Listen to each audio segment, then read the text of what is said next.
Assalamualaikum students, this is Sami and today we talk about another poem that is the characteristics of a happy life यानी कि खुशहाल जिंदगी के किरदार। इस पोम को सर हेनरी कॉटन ने लिखा है और इस पोम का असल मकसद जो है वो ये डिफाइन करना है कि वो कौन से ऐसे खसूसियात हैं, किरदार हैं, कैरेक्टरिस्टिक्स हैं जिन पर हमारी जिंदगी की खुशियां बेस कर रही थी, जिनकी बुनियाद पर हम खुश हो रहे होते हैं। तो नॉर्मली जो ये वर्ल्ड है इसमें जो लोग हैं उनका जो नॉर्मली माइंड का जो इशू है वो ये है कि वो सोचते हैं कि खुशियां है वो पैसों से है, दौलत है तो खुशी है, लेकिन वो ये नहीं देखते कि बड़े बड़े महल में रहने वाले लोग भी आज रोते हैं और वहीं झोपड़ी में कच्चे पक्के मकान में रहने वाले लोग खुश हैं। तो खुशी का ताल्लुक कभी भी रुपयों और पैसों से नहीं हो सकता।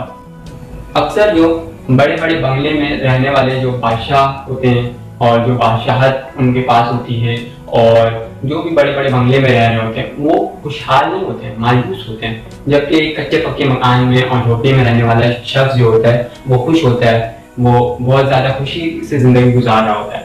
तो दैट इज़ नॉट ट्रू कि मनी जो है वो हैप्पीनेस दे सकती है। एक दफ़ा की बात है कि एक बंगले में एक बादशाह रहता था। वो बादशाह बहुत ज़्यादा उदास रहता था, बहुत ज़्यादा गमगीन, उदास, बस उसकी ज़िंदगी में उदासी थी। वो चाहता था कि वो भी खुश रहे, लोग खुश रहते हैं वो भी खुश रहे। तो उसका एक दफ़ा का वाक़या कि उसका किसी से मुलाकात होता है, तो वो उस बंदे से पूछता है, वो जो दूसरा बंदा था वो बहुत वाइस होता है, तो वो उसे बहुत अच्छा सलाह देता है। तो वो अपने उस वाइस पर्सन से पूछता है कि मैं खुश कैसे हो सकता हूँ, मेरी ज़िंदगी में खुशी क्यों नहीं, मैं भी तो खुश होना चाहता हूँ। तो फिर वो जो वाइस मैन होता है वो उसे जवाब देता है कि आप खुश हो सकते हैं लेकिन आपको एक काम करना पड़ेगा। तो बादशाह बोलता है आप जल्दी बता दो, वो काम मैं उसे करने के लिए बिल्कुल तैयार हूँ। तो वो वाइस मैन उसको बोलता है कि अगर आप पूरी जो उसकी सल्तनत है उसमें उस पर्सन को ढूंढ ले जो कि सबसे ज़्यादा खुश रहता है, जो हमेशा कभी उदास हुआ ही नहीं, हमेशा ही खुश रहता है, और उसका चप्पल वो खुद पहन ले वो बादशाह, तो वो भी हमेशा खुश रहने लगे। तो बादशाह ये सुनकर तो खुश हो जाता है कि हाँ अगर मैं ढूंढ लेता हूँ उस बंदे को और उसका चप्पल पहन लेता हूँ तो मैं भी खुश रहने लगूंगा। तो बहुत ढूंढते हैं बादशाह और बादशाह के जो दीगर सेनापति वगैरह होते हैं वो बहुत ढूंढते हैं ऐसे बंदे को जो हमेशा खुश रहता हो, कभी उदास नहीं हो। तो फिर बादशाह को एक वक्त आता है कि मिल जाता है ऐसा बंदा। तो उस बंदे से बादशाह को बात जानना चाहता था कि वो कभी उदास कैसे नहीं हुआ, वो खुश हमेशा कैसे रह पा रहा है। तो फकीर कहता है कि जी हाँ मैं तो बिल्कुल हमेशा खुश रहता हूँ, उदासी की तो कोई वजह ही नहीं। तो बादशाह बोलता है तो चल तू भी खुश रह और मैं भी खुश रहूँ, अगर तुम मेरे को अपना चप्पल दे देता तो मैं भी खुश रहूँगा आज से। तो बेचारा वो जो आगे से पर्सन था जो उसे बादशाह को मिला था चप्पल देने के लिए, बेचारे के पास चप्पल होता ही नहीं, क्योंकि दरअसल वो जो बंदा था वो एक फकीर था, उसके पास तो चप्पल था ही नहीं, तो वो कैसे वो चप्पल दे पाता। तो इस स्टोरी से ये एक सबक सीखने को मिलता है कि जहाँ एक फकीर है उसके पास पैसे नहीं है, चप्पल खरीदने के पैसे नहीं, वो नंगे पैर घूम रहा है, लेकिन वो आज तक उदास नहीं हुआ, जिंदगी भर हमेशा खुश रहा। और वहीं एक बादशाह जिसके सर पे ताज है, करोड़ों की सल्तनत है, फिर भी वो कभी जिंदगी में खुश नहीं, उदासी हमेशा उसकी जिंदगी में रहे। तो that is true, money is not giving happiness anyone. पैसा हमें कभी क्या खुशी नहीं दे सकता। तो ये सोच जो बिल्कुल नेगेटिव है कि पैसा खुशी दे सकता है। हाँ पैसा एक इम्पोर्टेंट फैक्टर है, उसे हमें कमाना है, हासिल करना है, but that is not the peak point कि हाँ हमें वही चाहिए। जरूरी नहीं है पैसा कि खुशी आपको दे सके।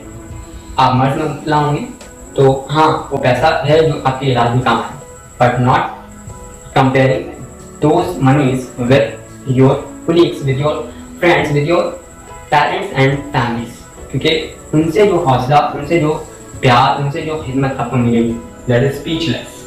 तो चलिए पोएम को शुरू करते हैं। How happy is he born or taught that serveth not another's will, whose armor is his honest thought, and simple truth is utmost skill. कितना खुश होता है वो इंसान जिसे पैदाइश के साथ ही ये सिखा दिया जाता है कि किसी और की गुलामी ना करो। कितना खुशहाल होता है वो जो दूसरों के रहम करम पर, उसके मशवरे पर अपनी ज़िंदगी नहीं गुजारता, बल्कि वो अपनी मर्जी का मालिक होता है और दूसरों की पैरवी नहीं करता, जिसकी ईमानदार ख्यालात ही उसकी ढाल होती है और सादा सी सच्चाई उसकी सबसे बड़ी महारत होती है। आर्मर यहाँ पर ढाल कहा है, और आर्मर किसको कहते हैं? जैसे जंगजू जो जंग के दौरान अपने बचाव के लिए एक प्रोटेक्शन के लिए वो एक चीज़ यूज़ करते हैं, उसे आर्मर कहा जाता है। जैसे अर्तुगरुल गाजी वगैरह में देखा होगा कि अर्तुगरुल दूसरों के तलवार से बचाव के लिए सीने पर एक चीज़ रखता है, वही आर्मर होता है।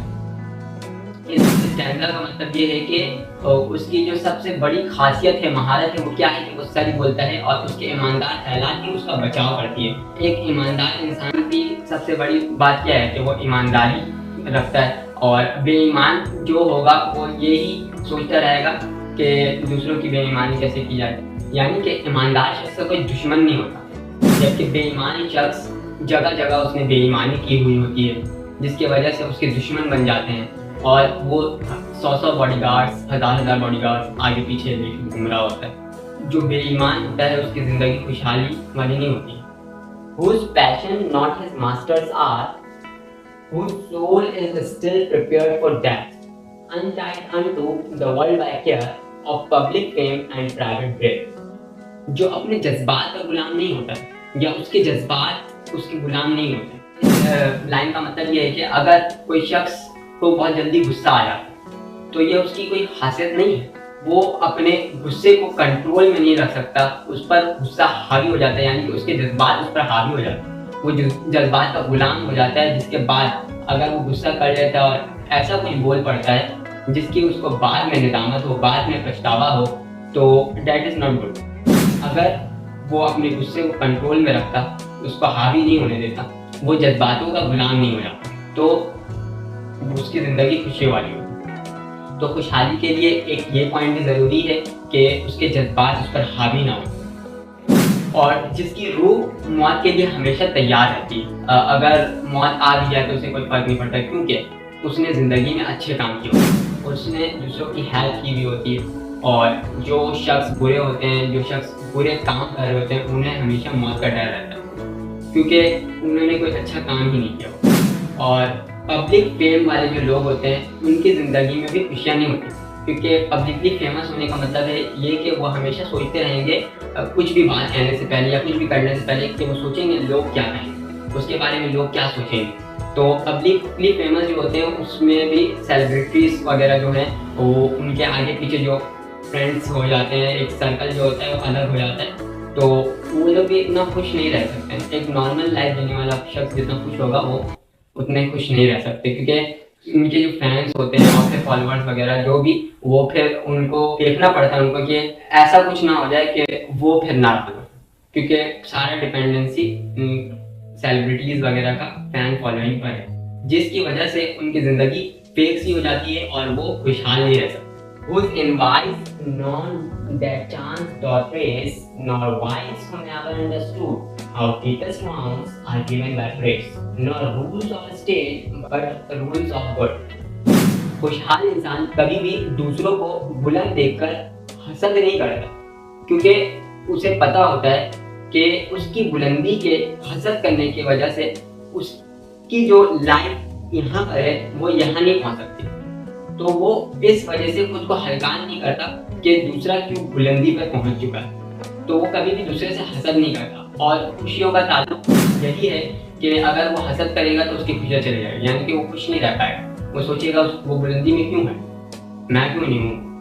हाँ, ये थॉट आनी चाहिए कि हाँ वो बुलंदी में तो मुझे भी होना चाहिए, लेकिन ये नहीं होना चाहिए कि उसे भी बुलंदी में नहीं होना, उसको भी बुलंदी से हटा।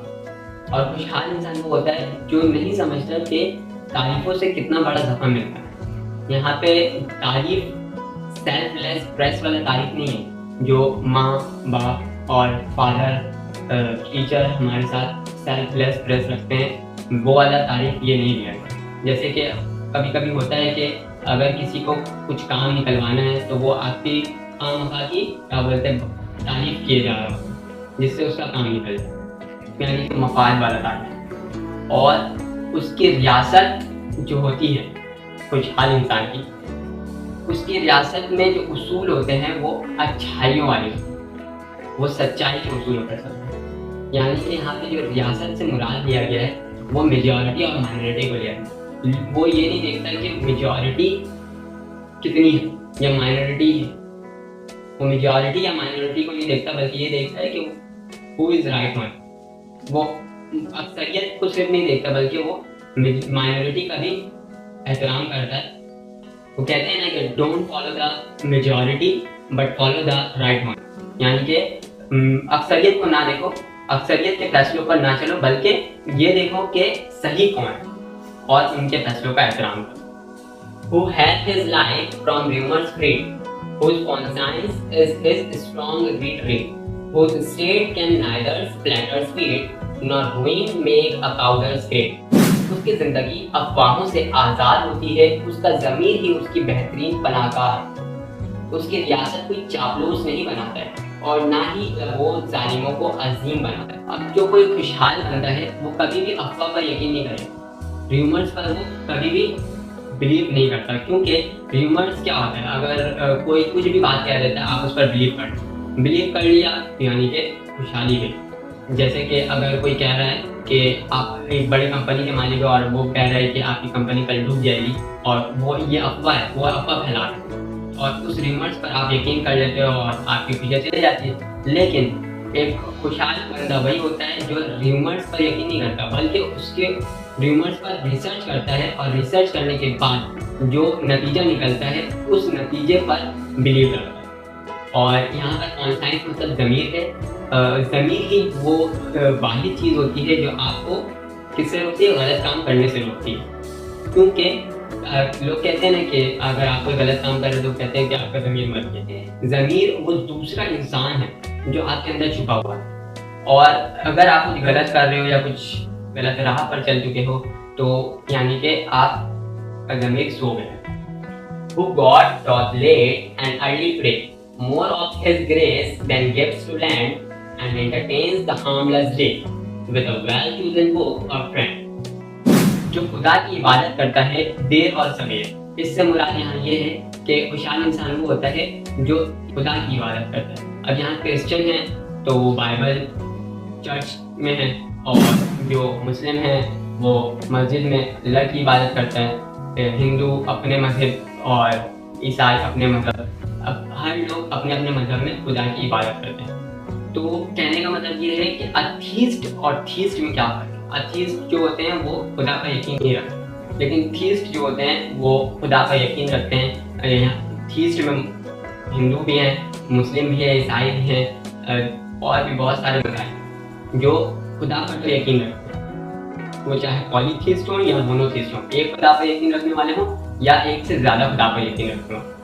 तो जो अथीस्ट होते हैं वो उतना खुशहाल नहीं हो रह सकते, और जो थीस्ट होते हैं वो ज़्यादा खुशहाल होते हैं। इसका पॉइंट ऑफ व्यू क्या है, तो लेट्स सपोज कि आप कुछ साल पहले बहुत उरूज पर थे, लेकिन अब आप फॉल डाउन होकर नीचे आ, आपकी जो विक्ट्री है वो फॉल डाउन हो गई है, आप नीचे आते हुए और आप बिल्कुल मायूस से उदास हैं। तो यहाँ पे थीस्ट और अथीस्ट में क्या फ़र्क होगा। थीस्ट जो है वो ये सोचेगा कि अल्लाह ताला की दी हुई थी, और दूसरे मज़हब वाले दूसरे पॉइंट ऑफ व्यू से सोचेंगे, लेकिन वो ये सोचेंगे खुदा की दी हुई थी और खुदा ने वापस ले ली है, और उनसे मांगेंगे तो वो ज़रूर वापस दे देगा। तो मतलब वो उस पर आस लगा के रखेगा और वो उतना मायूस नहीं होगा और खुशहाली रहेगी उसकी ज़िंदगी में। लेकिन जो अथीस्ट होगा वो बिल्कुल फॉल डाउन हो जाएगा, तो उसको कोई भी ना मांगने का ना सहारा है ना कुछ है, बस उसकी ज़िंदगी में फिर मायूसी रह जाएगी। एक खुशहाल इंसान कभी भी दूसरे के साथ गलत नहीं करता, क्योंकि उसे पता होता है कि अगर वो दूसरों के साथ गलत करेगा तो उसके साथ भी गलत हो सकता है, और इसकी वजह से उसकी खुशहाली भी अफेक्ट हो सकती है। इसलिए वो दूसरों के साथ कभी भी गलत नहीं करेगा, जिसकी वजह से उसके दिमाग में, उसके जहन में वो सवाल बार बार रिपीट हो, वो ट्रॉमा में जाए। तो इस वजह से वो गलत काम नहीं करेगा, जिससे उसकी खुशहाली तर्क हो जाए, उसकी खुशहाली खत्म हो जाए। तो एक खुशहाल इंसान हमेशा अपनी ज़िंदगी एक किताब और दूसरा एक अच्छे और बेहतरीन दोस्त के साथ गुजारता है। मतलब वो एक किताब के साथ कोई लाइफ में कुछ मोमेंट्स गुजार रहा है, यानी कि इसका मतलब है कि अगर वो किताब अच्छी है तो वो उसको खुशी देगी उसकी ज़िंदगी में पॉजिटिव इफेक्ट डालेगी, पॉजिटिव एस्पेक्ट पैदा होगा। किताब वही अच्छी जो लोगों को खुदा के करीब करे। तो यहाँ पर क्रिश्चियन के लिए बाइबल है, तो मुस्लिम्स के लिए कुरान है। तो किताब वही अच्छी जो इंसान को खुदा के करीब करे, और दोस्त भी वही अच्छा जो आपके लाइफ को एक अच्छे व्यू की तरफ लेके जाए, एक अच्छे डायरेक्शन की तरफ ले जाए। दोस्त भी इंसान को वैसे ही मनाने चाहिए जो दूसरे को और खुद को साथ लेके चले और उसे भी एक सही डायरेक्शन दिखाए। यानी कि ये नहीं कि अगर एक दोस्त गलत कर रहा है तो दूसरा भी बोले चल यार तू भी चल, मैं भी करता हूँ, नहीं, उसको भी गलत डायरेक्शन से बचाना है। यही दोस्ती होती है कि एक गलत कर रहा है तो दूसरा उसे गलत बता रहा है कि हाँ ये गलत है। और कभी कभी ऐसा होता है कि दोस्ती तोड़ना ही आपके लिए दोस्ती होती है, क्योंकि सबसे पहले आप अपने दोस्त हैं। अगर कोई गलत कर रहा है, जैसे कि अगर कोई सिगरेट पी रहा है या कुछ पी रहा है, यानी कि वो गलत संगत की तरफ बढ़ चुका है, तो आप भी अगर उसके साथ रहोगे तो आप भी उससे अफेक्ट हो सकते हो। कल को आप भी वही करोगे जो आपका दोस्त कर रहा है, क्योंकि अगर लोग किसी के साथ भी टाइम स्पेंड करना शुरू करते हैं ना, तो उसके कुछ क्वालिटीज उसके अंदर भी आना शुरू हो जाती है। तो दोस्त भी अच्छा बनाना। ऑफ होप टू राइज और fear to fall, lord of himself through not of land and having nothing yet has of. एक खुशहाल आदमी गुलामी की जंजीरें और गुलामी की बंदिश से बिल्कुल आज़ाद जिंदगी गुजारता है। उसे ना ही उरूज में पहुंचने की चाहत होती है और ना ही जमीन में गिरने का डर। मिसाल के तौर पे लेते हैं, अगर आपके पास आईफोन नहीं है तो क्या आपको उसे खोने का डर होगा? नहीं होगा। लेकिन जिस बंदे के पास आईफोन है वो उरूज में तो पहुंच चुका है, लेकिन उसे गिरने का भी डर होगा। अगर आपके पास बहुत सारे पैसे आ जाते हैं तो एक नॉर्मल बंदा होता है, वो हमेशा खाएगा पिएगा और सो जाएगा, आराम की नींद उसे मिलेगी। लेकिन एक जो बहुत ज़्यादा अमीर बंदा होता है उसे हमेशा टेंशन होता है कि पैसा चोरी ना हो जाए, उसके दौलत की हड़प ना ले, दीगर टेंशन होते हैं। तो एक खुशहाल इंसान के पास कुछ ना होकर भी सब कुछ होता है।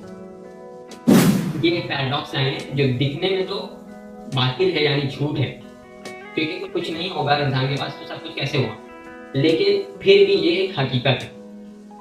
दिखने में भले ये झूठ है लेकिन एक हकीकत है, क्योंकि एक खुशहाल इंसान के पास कुछ भी नहीं लेकिन खुशियाँ तो है, यानी कि सब कुछ है।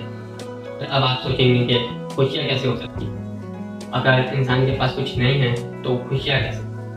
तो ये वही एग्जाम्पल है, जैसे कि एक गरीब भी खुश रह सकता है और एक अमीर भी खुश नहीं रह सकता। मतलब खुशी का ताल्लुक पैसों से नहीं। एक खुशहाल आदमी के पास bank balance, bank account, luxury ये सब तो नहीं होता, लेकिन सिंप्लिसिटी, सादगी और सच्चाई उसकी सबसे बड़ी खासियत होती है। मिलते हैं एक नए वीडियो के साथ, जब तक के लिए अपना ख्याल रखिए, दुआओं में याद रखिए। अल्लाह हाफ़िज़। आप हमारे चैनल में इन पोम्स और चैप्टर्स के जो सॉल्व एक्सरसाइज होते हैं उनको भी चेकआउट कर सकते हैं। डिफरेंट प्लेलिस्ट में इसके वीडियोस होंगी, और सर्च करने के लिए प्लेलिस्ट को या हमारे वीडियोस को सर्च करने के लिए इस इंटरफेस का इस्तेमाल करें।